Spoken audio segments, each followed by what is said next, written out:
Rocket, a bit of an injury cloud this week. Can you tell us the latest on Michael Riscatelli, Dion Prestia and Adam Sard?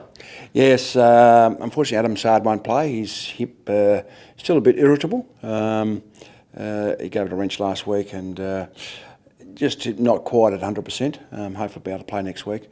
Michael Riscatelli's got a bit of a shoulder dislocation last week, what they call a subluxation. So he's still a little bit sore. He'll see the surgeon on Friday. He probably be a couple of weeks at least. So we're hopeful that he doesn't have to have surgery. They'll be able to get through most of the year, or if not all the year after that, and do the right strengthening work. Dion Prestia, to our amazement, has progressed really well. He didn't look great on Tuesday, but he's really strong in his mind that he wants to play. He's worked really hard today and trained well, passed a test. Having said that, we won't be playing anyone that's not 100%. So we'll take him to Geelong. We'll take 24, and we'll make that decision about lunchtime on Saturday. There's been talk of an injury crisis in the media. We're probably missing 5 or 6 of our best 22. Is this a concern for you? No, not really. Obviously, there's probably half a dozen or so, as you said, probably in our best 15 or so. But they're not long term. Fingers crossed with O'Meara and Swallow that they're back in 5 or 6 weeks. But the other players, there's a suspension with Stephen. The other players were back in 4 or 5 weeks, so it's not like they're out the rest of the year like last year. We had out for really long periods of time. So give other guys some opportunity. We've done well in the past as far as competitive with players out, but it's a tough 5-week period who we play. But having said that, we're positive and confident we can do well. Our midfield group was down against Brisbane. Were you pleased with their effort and output against North last week? Yeah, there were some signs that was a bit more positive. There's still some areas that they can get better at. I thought contested ball at times we just lost some vital ones, even though the stats were reasonably even at the end of the game. So there's maybe a bit of the defensive running at times. But having said that, they got a bit more of the ball, so they'll need to be on their game this week though. As you touched on, most of the key indicators were split, but centre clearances, North won fairly easily. Is that an area of concern? Not a concern, but it's an area we need to fix up. It was poor last week.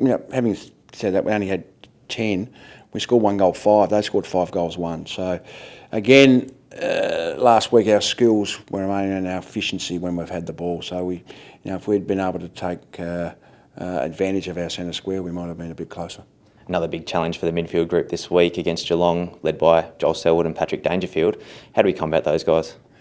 Yeah, good question, Kieran. We probably could have a 22 in the grandstand and hit him in the hamstring or something. But I think it's going to be a team approach. Obviously, they're very strong, tough players who can run quickly through the stoppage. So we're going to have our pressure up. Tom Hawkins is one of the strongest key forwards in the game. With Rory and Maisie out, who gets the job on him, or is it a team collective you're looking for? More likely Sam Day. Sam did well on Petrie last week, but it'll be a team collective. We've got to have the team defence where it's at the source and with the ability to get the ball inside 50 for them, so we've got to be able to negate that.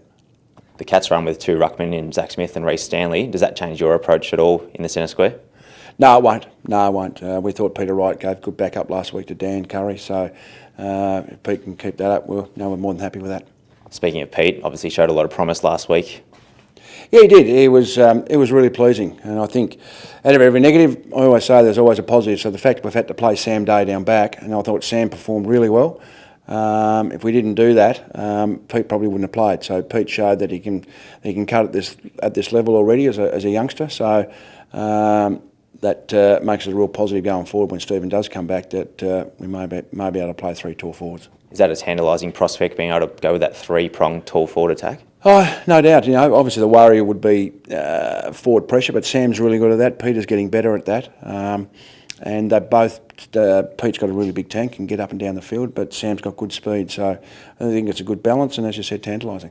And just finally, Mackenzie Willis gets his chance this week. What are you looking for out of him? Yeah, it's a great story, Mac Willis. He started very slow in the pre-season, but his form the last 4 weeks has been terrific. He's really earned his spot. He's very diligent. He's a really hard worker. He's a competitive young lad. So I spoke to him earlier about don't think that he's got to do anything special. Just be able to play his role, be competitive against his opponent. Probably have some players, whoever they might be, kick some goals on him, like we'll all defenders, because they've got some talented forwards. But if he can stay competitive and play to his assets and play to his strengths, and hopefully just enjoy the day. Thanks for your time. Thanks, mate.